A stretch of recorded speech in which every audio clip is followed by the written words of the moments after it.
Good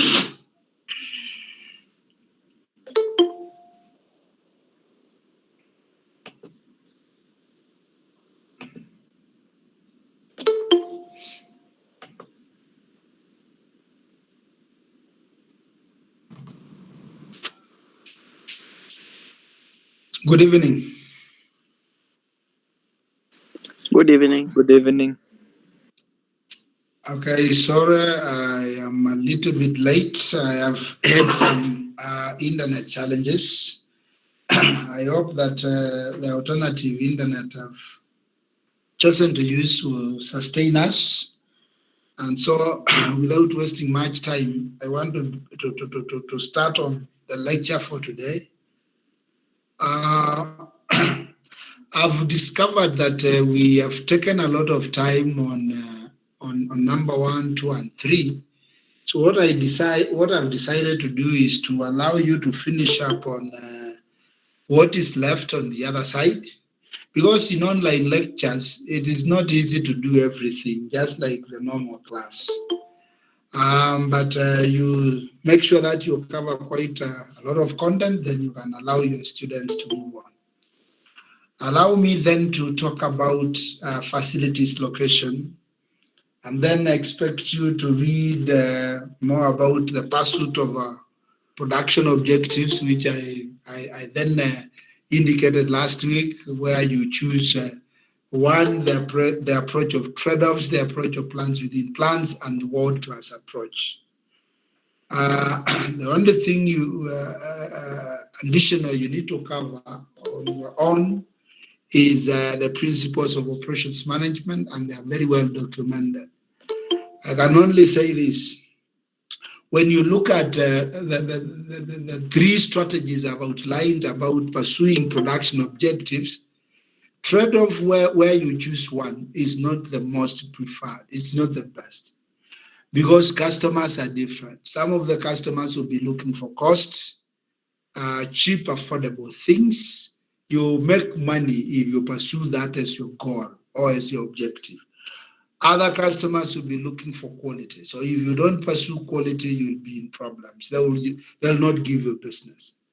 That is why scholars in operations management then have come up with other approaches. The next approach is what was advanced by a Wickham professor called Wickham Skinner, and it is what we call plans within plans, or the approach of focus in the pursuit of production objectives.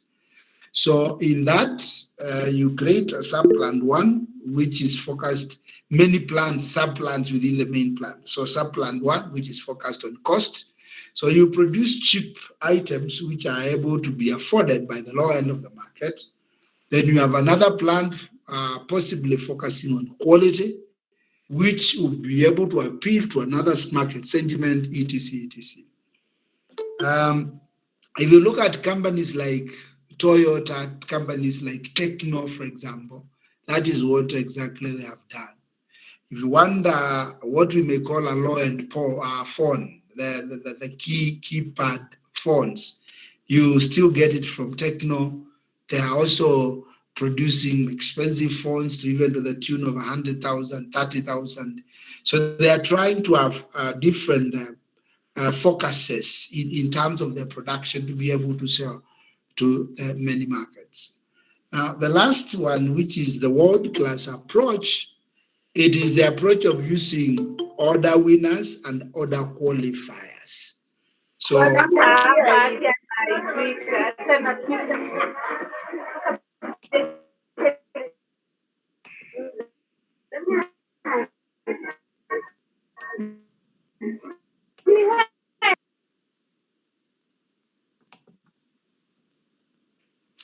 the approach of, sorry for that, the approach of order winners and order qualifiers. And according to the world-class approach, you look at what is key in the world as exactly in terms of what you are producing. If you are producing laptops, for example, what is a customer looking for in a laptop in the year 2022? That is what guides the pursuit of their production objectives. However, as time goes on, that which made a customer buy a laptop in 2022 will be a basic feature in 2030, for example. It will only make your laptop to be considered as a candidate for purchase because it meets the basic features. But in 2030, there will be other features which customers will be looking for as order winners. And if you don't include them in the production of your laptops, you may not be able to sell them. So take some time, then go through them, and also take some time and then go through the principles of operations management as documented in that particular presentation. So for the purposes of lecture 4, then, I want now to move on to facilities location. And I want to say this. Facilities location are not decisions which are made frequently in organizations, simply because these decisions are one-time decisions you make, and you live with it. If you want to locate a plant in Mombasa, you compare Mombasa and other cities of Kenya. We only have Nairobi, Kisumu. I think Nakuru is also coming on board to be a city, or it has already become a city. So if you want to locate in cities in Kenya, those are the cities for you. So once you make a decision to locate in Mombasa, you start constructing your plant, and you may not make that decision in another 10, 20 years, probably when you'll be setting up a new branch. That explains why I'm saying these decisions are not made frequently. And so it's important to understand the theory behind them, so that when you are confronted by that kind of decision-making scenario, you know exactly how to make the best decision. So I'll start by saying you'll always be faced with many alternatives in making location decisions, but you'll not have money to locate or invest in all these particular locations. Precisely, you'll only be able to locate in one particular point at a time. You may want to locate a plant in any country of Africa, and you may only have money to locate in one country at a time. Then next time you'll have money to locate in another country. Then after 20 years, locate in another country, and you continue increasing your presence in Africa until maybe within a span of 50 years, you have either 30 plants or 40 plants in Africa. But the countries of Africa are more than that. So the question is, how then do you get to identify Kenya as the country to locate, and not South Africa and not Egypt? That is what we want to learn today. So when you are confronted with facilities decision, which now are actually being made quite a lot more than ever before, and the reason is that Africa is now being seen as the growth market of the world. It has a population, it is not industrialized, it has a lot of raw materials in terms of minerals. So a lot of multinationals are actually making decisions to locate farms in Africa. These are Chinese corporations, corporations from Germany, USA, France, and many other countries. So confronted by a location decision, you have a number of options. Option number one is to close the existing facility and move to a new location. That particular option which you pursue of closing the old facility and opening new is only possible or is used when there is either depletion of the resource you use or exhaustion of the market you are serving, such that now if you produce, you'll not be able to have customers near you, you have to ship products far, and it doesn't make sense to produce there because probably of that. Or it may also become a very expensive location to produce at. This could be as a result of power or other legislations you have to comply with. So those kinds of decisions will lead you to close the old location and come up with a new one as an option. There's always another option. And the other option is actually to expand to a new location. So you maintain the location you have, but you diversify and create a plant in another new location. When does this happen? This usually happens when you want to either move closer to part of your market, not all of your market, but you have customers in Kenya, you have been serving them from South Africa. You can actually decide to have a plant in Kenya so that you can serve the Kenyan customers from the Kenyan plant. So serve one of your market. The other reason why you may also choose to have a new location is to diversify, globalization. You want to have global presence in many parts of the world. And so you move on and also exploit new markets. Sometimes you also make a decision to expand in the existing location.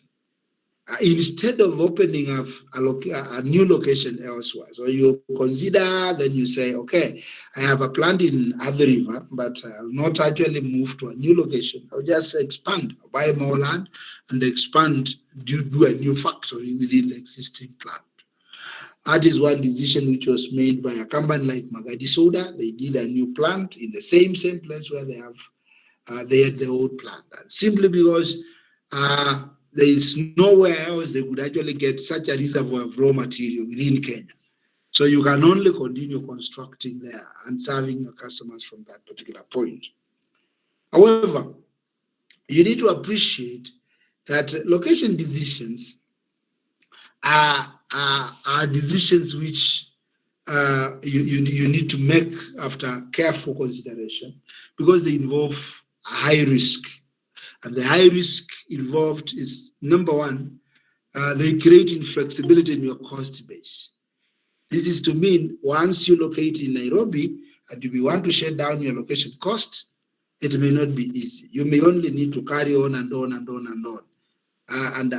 And so selling or downgrading your operations may not be easy depending on where you have located. And number two, in terms of why these decisions are important and you have to make sure that you are careful to manage risks, these particular decisions require huge capital outlays. A lot of money is required. And so before you sink this particular amount of money in location decisions, ensure you have top management approval. And then number three, why it is important that you make the right location decision. Where you locate will determine the speed at which you serve your market, will determine your cost of serving that particular market. And these are analyses which you need to do quite in advance to be able to serve your customers well. I therefore want to move on now and say, when you are making location decisions, you have two levels or two categories of factors which you consider in making the right location decision. And from this particular slide, we have number one, macro level factors. And then number two, we have micro level factors, which you consider in making location decisions. Let me start with the first one, macro level factors. Macro level factors are referred to as the regional factors, country-specific factors, which you consider when you are making location decisions. And so I'll talk about these ones in detail in the next slide. So once you select the country, comparing countries, Kenya, Ethiopia, Egypt, then South Africa, Nigeria, etc., you compare countries using what we call regional factors, not site-specific factors. Now, when we move to the micro level, the micro level deals with the site itself, where within the location, where within the region we want to make to locate our plant. So we deal with what we call site-specific factors. Remember, we're saying these are strategic decisions, meaning that if you don't make them correctly, they may determine whether you succeed or whether you fail as a business. They are long-term. The return on your investment is not going to be realized quickly. So it is important that you make the right decision. Allow me to then move on to factors affecting location choice at the macro level. Number one, we have raw materials. Why you'll select Kenya and not Tanzania, for example? It could be that Kenya has the raw material you want and Tanzania doesn't have. And so I've listed a number of other issues there to consider. Number one is necessity. By necessity, we mean that is the only place you can find the raw material, nowhere else. Necessity. Companies which have located using this particular approach, number one is Magadi Soda. You can only find sodium square carbonate at Lake Magadi. Fluorspar at Kriovare. Then the plants, geothermal plants which have been located at Naivasha or Karia. That is the only place where you can drill and get a geothermal well for power production, for electricity production, necessity. That is the only place you can find the raw material or the material you are going to use for your production process, whether it is power, whether it is goods, etc. Number two, perishability. So you locate in that particular specific spot because the raw material you're dealing with perishes quite quickly, and you want to preserve, process it quickly before it perishes. So you compress the supply chain because you are near the source. Tea production, milk production, etc. require that you locate near coffee farms, near dairy farms, so that you'll be able to process milk before it perishes. Number three, transportation cost. And in transportation cost, we mean where transportation eliminates a lot of bulk in the original raw material, where transportation eliminates a lot of waste in the original raw material. An example here is sugarcane. Sugarcane, the bit which translates to sugar from a cane of 10 kg or 5 kg, for example. If you take a load of 10 kg sugarcane and you extract juice, you evaporate the excess water and you have sugar molecules, you may discover only 2% or 3% of the original weight becomes sugar.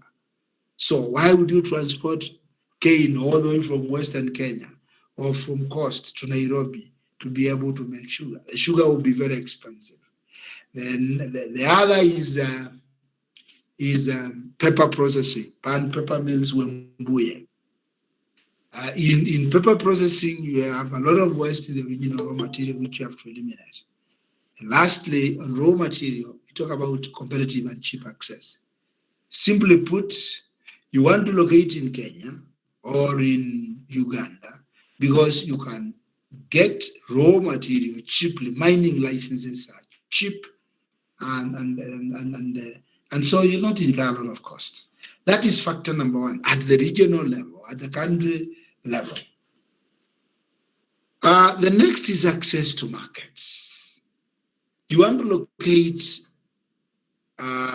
in Kenya because the market you want is here. Kenya in Eastern Africa has the highest what you call GDP per capita income compared to Uganda and Tanzania. It has a bigger population of people who are in middle class to high class, or middle income earners to high income earners. And so it may make a lot of sense to locate either high-end phones factory in Kenya, or laptops in Kenya, or refrigerator assembly in Kenya, because you'll have access to market compared to Chad, compared to Burundi, compared to Uganda, compared to Tanzania. Why do we have reconditioning plants located in Dubai? Because a lot of second-hand things which are reconditioned are sold to African markets. So if you recondition in America, the distance will be too huge. Number three, labor cost. Labor has three aspects. Aspect number one, The wage rate per hour. Aspect number 2 is skills set and availability of that labor. Then number 3 is trade union activity. I would actually narrow down the discussion of labor into those aspects. So the aspect number 1, if you are doing a labor-intensive operation, you would want to locate in a country where it's cheap to get labor. Labor is cheap in India, labor is cheap in China, labor is cheap in a number of these Asian countries. It explains why a lot of contract manufacturing is taking place in China and those countries because of labor advantages. The other aspect of labor I talked about, other than power wage rate, is skills, the required skills and availability, especially manufacturing firms. Kenya, we are deficient of technical skills.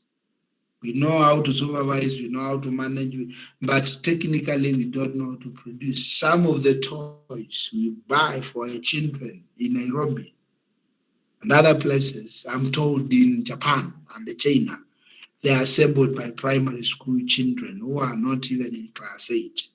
What does that tell you? And the skill set in China is quite high compared to Kenya and other places. When it comes to trade union activity, there are a number of things which make labor costs go up. They are agitating for better safety equipment, shoes, overalls, helmets, fire protective clothing, better salaries. So multinationals, when they discover that labor trade union activity is quite high in a country, they take it that this will push labor costs quite high if we locate here. So we need to move and locate somewhere where this can actually be managed better. Number 4, political legal. The politics of the day. Look at what happened. During post-election violence, we made some farms. Some farms actually closed shop in Kenya. Some of them moved to Rwanda. Others moved to Tanzania. Others moved to Uganda. Political legal. Why? Because if the politics of the day, look at Zimbabwe. Zimbabwe for a long time has not developed, courtesy of the Mugabe regime, because it was not seen to be pro-business. And so Mugabe would wake up one day and they are Africanizing white settlement or white farms and other investments, and then people were to leave the country and go elsewhere. That is political. So my question to you is: now that we are voting in August, is the general election of August going to affect companies in terms of the decisions they make to locate in Kenya or not to locate in Kenya? Don't answer me. But what I want to tell you is that if we want to continue creating jobs in this country as a result of attracting foreign direct investment, we need to stabilize our system such that whatever government comes in power, our country runs. We don't burn assets. We don't cause supply chains to run differently. Life looks normal, just like America or Germany or France or anywhere else. Now, the legal aspect is important for business people, and the understanding of this is simple. I want to know, if I have a business case and I take it to a court of law, how soon is this case going to be determined? Some cases in some countries take 10 years, others 20 years. Remember, there could be a compensation I'm waiting for from this particular case to be able to run my business better because my rights were violated. And you take 10 years to conclude the case. I'll have closed the shop, definitely. And then something else. Are you going to be fair? Are you known to be fair? Or somebody can actually influence the court process to be able to win the case, whether they are right or not right. That now is the political legal aspect of it. And we need to appreciate that. Number 5 is tax incentives and tax administration. Let me also add that, because some of you are going to be accountants soon. So tax incentives and tax administration. Why am I adding the word administration? I want you to talk to people who are doing VAT returns, excise duty returns, and they'll tell you this. Almost everybody doing business has issues with KRA. Issues emanating from tax in filing inconsistencies. What you declared last month probably doesn't tie with the ETR receipts, and it's quite a lot on these matters of tax administration. You read online news about Keroche breweries and the issue with the tax man. These are some of the things we are talking about. So if I start with tax administration, we are saying you want to locate your business in a country where matters of tax in terms of administration, one, they are easy to comply with.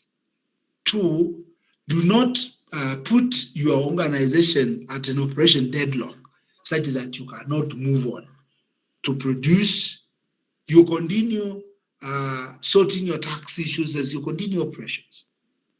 And it is allowed in that country. I have a tax issue, but that doesn't mean that my accounts are closed. I can't operate. I can't do anything.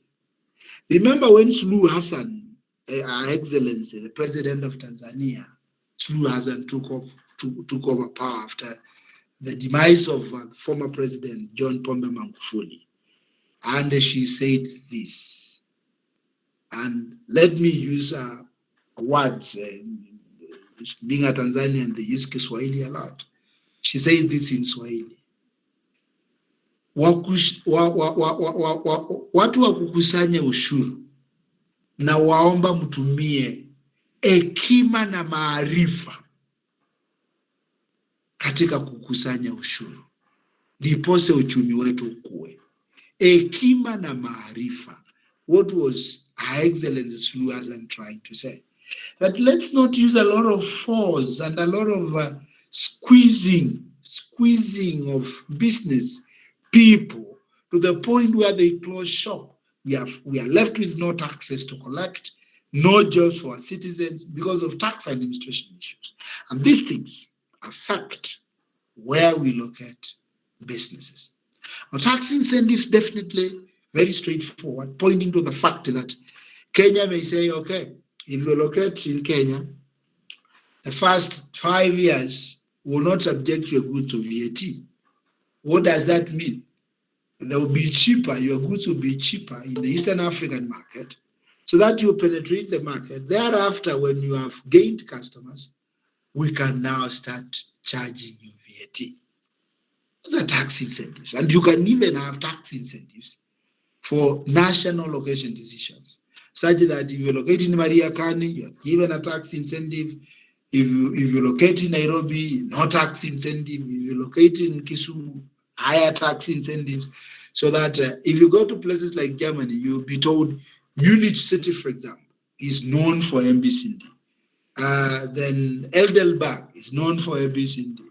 Then Hereford City is known for MBCD. Now, Kenya, we have to create that kind of an economic system where Garissa is known for something. And we have to give business people incentives to be able to make those kinds of tax decisions, location decisions, based on tax incentives. The first, which is on tax, I simply mean the tax percentage on issues to do with, one, corporate tax percentage, which in Kenya is 30%, corporate tax, and then VAT. If a country is charging a corporate tax of 10%, while Kenya we are charging 30%, definitely that particular country will be more preferred. With VAT is not 16%, it is 8%. My goods will be cheaper, so I will prefer to locate in that particular country.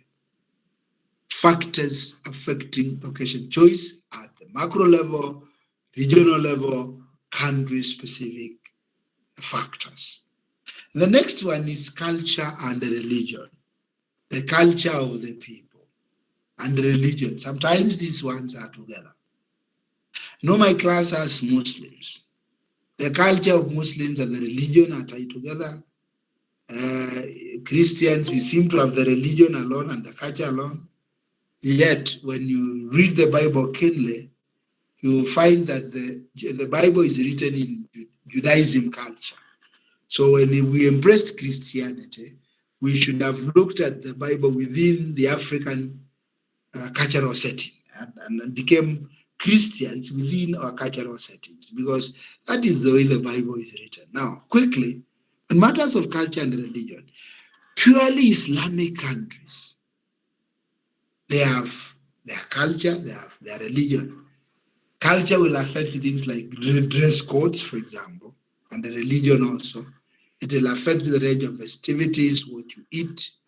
So look at making miniskirts in places like Pakistan, in places like Afghanistan, Iraq, Iran, and you want to locate there, they produce miniskirts for sale in those countries, not export. Who will wear them in an Islamic country? Okay. Look at how Muslims bury their dead. For them, you take hours and you are buried. For Christians, allow me to mourn my relative for the next 2 to 3 weeks so that we give him or her a decent send-off. So, decisions like morgues or funeral homes cannot be made in terms of location decisions to locate in Islamic countries, because you will not have business.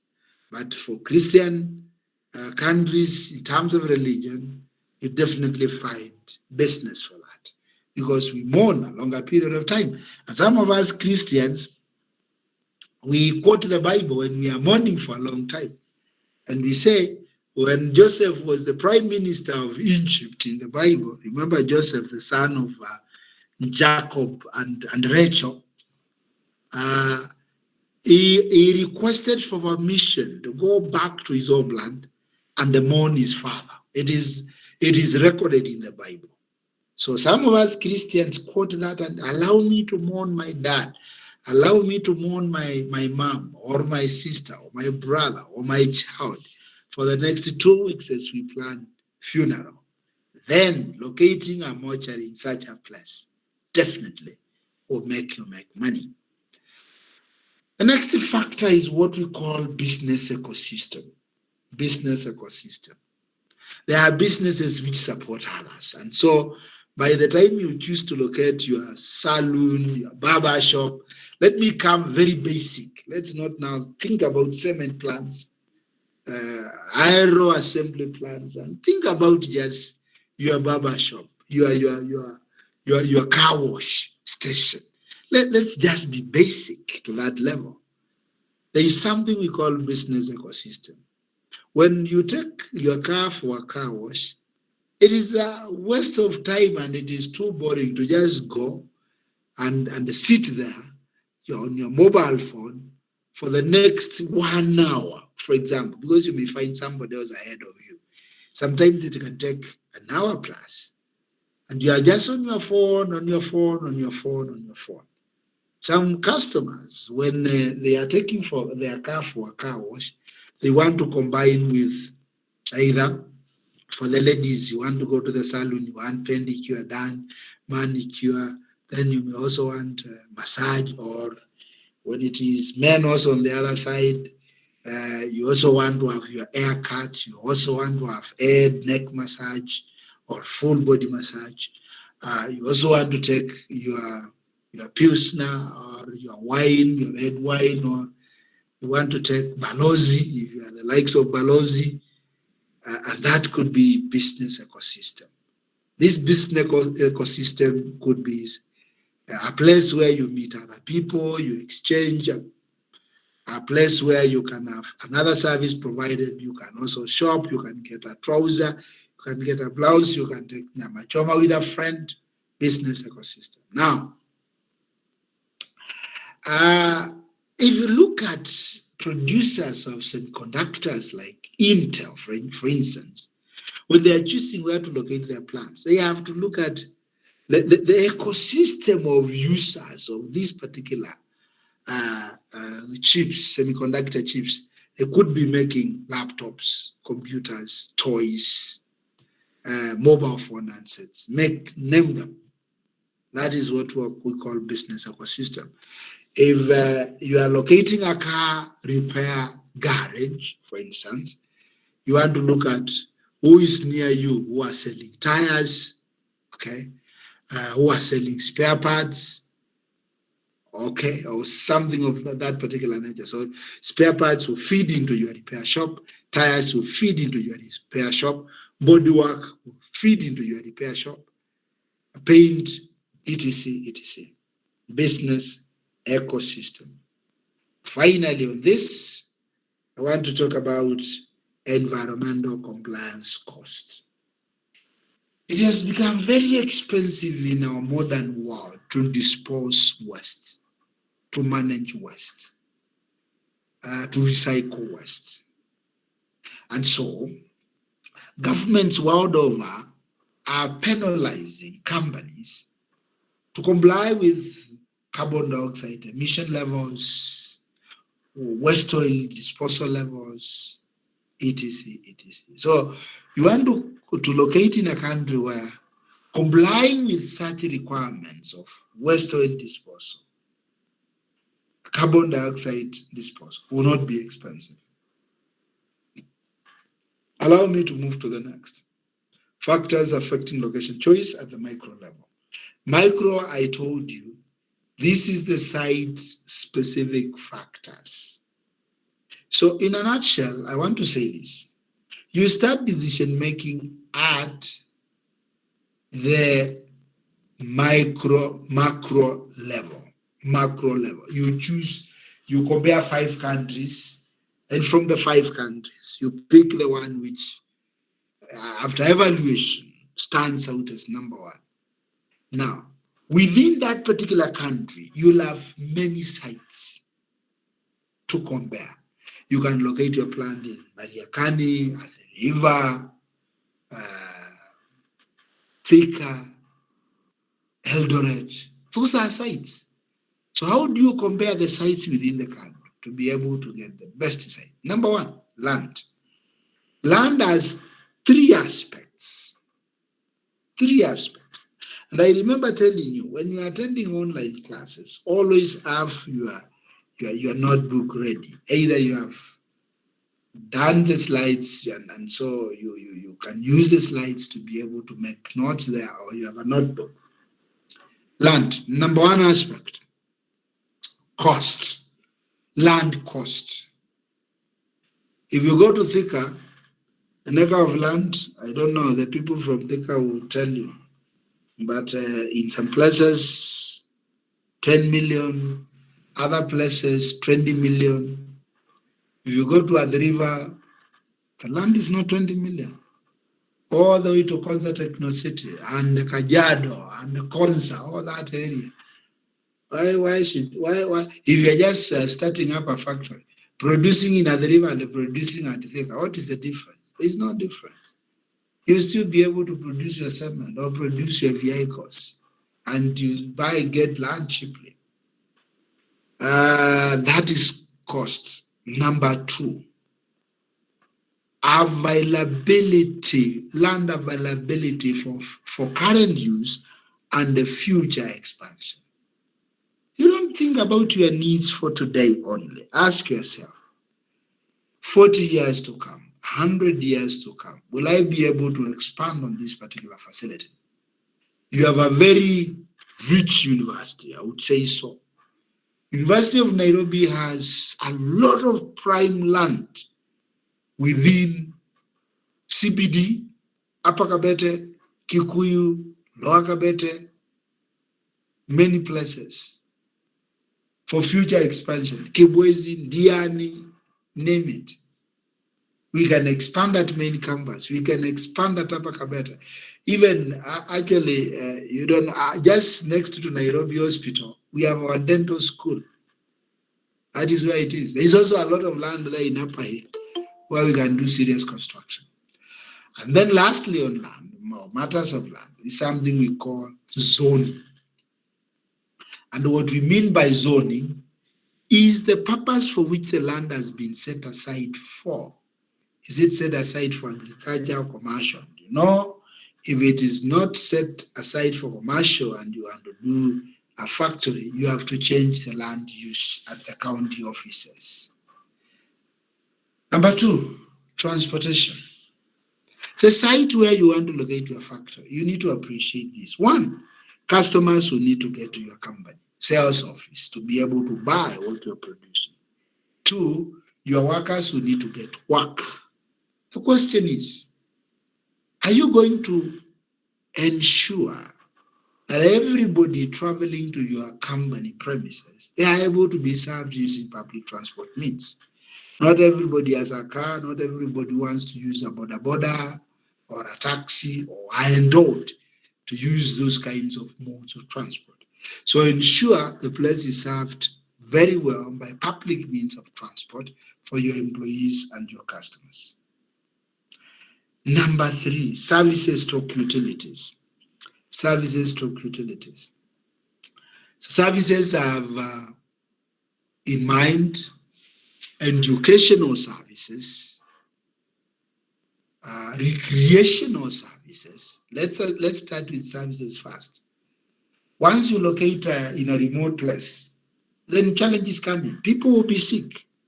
Who will treat them? Some of them will die.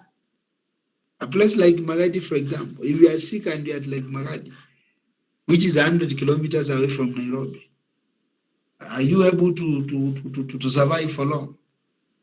Then, if you are with your family there, where will your children school? If you are alone there, how will you pass your free time? Now, I worked at Magadi Soda for some time myself, several years, by the way, as an operations officer. And there was this talk. Now, those of us who have been to Magadi, they know there is a place we call checkpoint. And the checkpoint is the control point where you enter and leave the township. Because the township is on an island of some sort. So there is entry point and it is also the same exit point. This used to be the talk during our time. And you need to be very careful because you can enter through checkpoint when you are recruited into Magadi Married. And